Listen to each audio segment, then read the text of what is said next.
I can really keep it to 1 minute. I think that you've all noticed that this has been much more a conversation about goals than about means. We've talked a little bit about the means, a little bit about what kind of boycott works, not much more specific than that. We've talked about goals. We've talked about whether we believe or don't believe that a democratic Jewish state should continue to exist. So I think it's something that it's a surprise to me. I didn't realize that we were going to spend 2 hours talking about whether Israel should continue to exist as a Jewish state and a little bit about what Jewish state means. So I'd just like to point out that that to me is very interesting, and it might be interesting to have a conversation really about the tachlis of boycott, because we didn't do that tonight, and it might be a good thing to do. Thank you.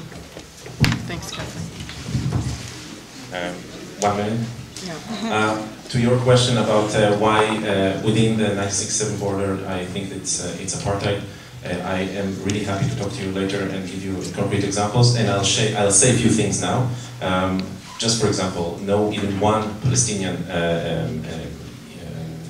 town or a village was founded since 1948, when hundreds and hundreds of Israeli kibbutzes and towns were founded. Not even one Palestinian. The right to enter the state of Israel is limited by your religion. If you're Jewish, you have the right. If you're Palestinian, you do not. What's happening now in Sheikh Jarrah and East Jerusalem is a clear ethnic cleansing, practically ethnic cleansing of the Palestinian society there. And as a protester, I was arrested a few months ago and set in jail just for standing on the sidewalk, showing my solidarity with Palestinians. I've been there 3 times. I want you all to know.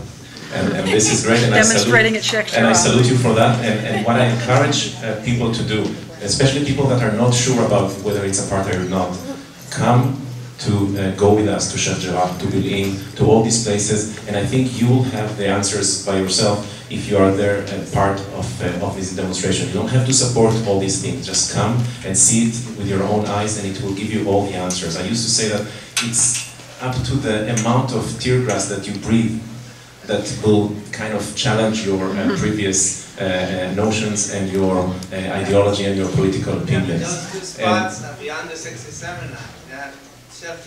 And yeah, beyond the 67. Exactly. Outside the community. Okay. Yeah. So you mentioned 2 spots in the West Bank. No, Sheikh Jarrah.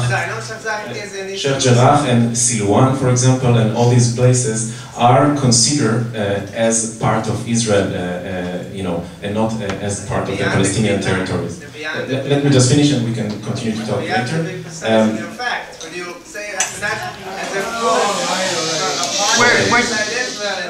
I apologize that I wasn't able to call on you, but we're going to just wrap up quickly now. I'll just finish, and I promise that I'll give you more examples. Please let me finish. What happens now, for example, in the city of Jerusalem, I think the numbers are about 1/3 is Palestinians, and they get about 1/10 of the budget of the municipality. So just an example, all the orders to demolish houses are toward Palestinian houses and not Jewish houses. So this is a clear apartheid policy.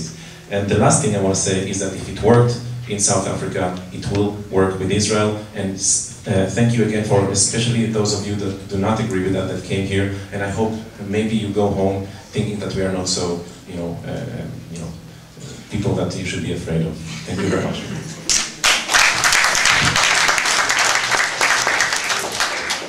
So very quickly, a response to your question about Omar Barghouti, who's one of the leaders in the BDS movement and who is a student at Tel Aviv University.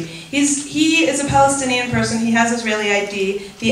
The academic boycott is not, or any of the boycott movement is not addressed to Palestinians there to boycott attending university.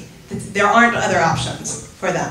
It's a call to global civil society. So I would just encourage you to look at the actual call and the guidelines, because that's not actually part of it at all. I want to say, and you can correct me if I'm wrong, but I think that earlier that you said that you actually support or do not oppose part of the cultural boycott, which is of individuals who are maybe American artists choosing not to go to Israel to perform. I didn't say that I supported it. What I said is I draw a distinction between penning, refusing to allow Israeli intellectuals or artists or writers to leave the country or have their views leave the country. I draw a distinction between not letting Israelis come to other places and and other people choosing not to go to Israel. I just think those are two different things. I remember when the colonels were in charge in Greece, and I chose not to go to Greece for that reason. So I understand people making that political choice. And so I wanted to just I don't make it. I go 3 or 4 times a year. I appreciate that you respect people making that choice. And I also want to just address this idea of penning Israelis in.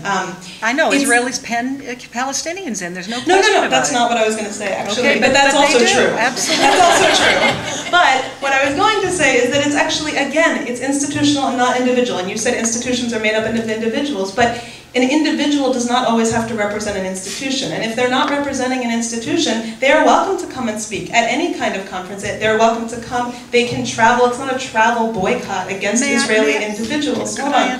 So it's, again, read the guidelines. They are very specific. People hear these words, cultural boycott, academic boycott, they get really afraid. Read the guidelines. The packets are in the back. The call for boycotts in the back. The guidelines are there. Engage in this issue.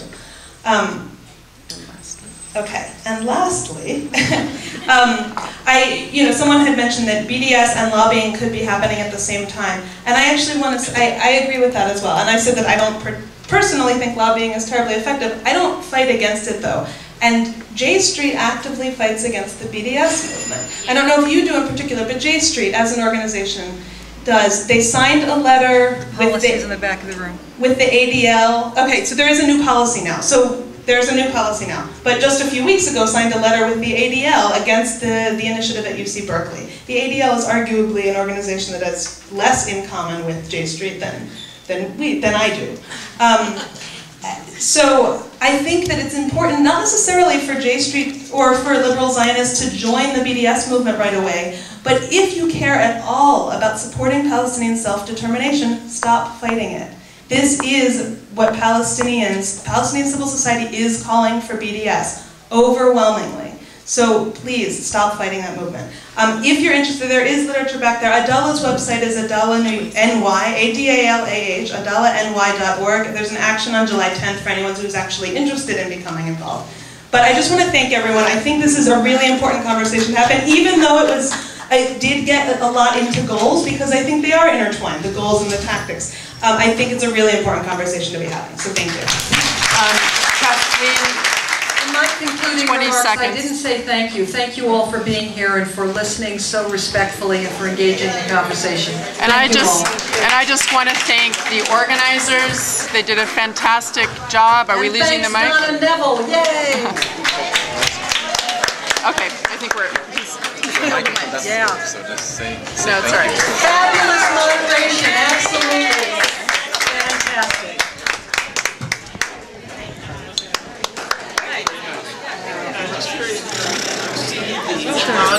You did a good job, Esther. Thanks. Kathleen did good. I was worried about you By myself. taking a lot of once you left. Great job, you guys. Thank you so much. That was hard. Esther? Yes, She's gonna need to go to a hospital. You ready for a hard drink?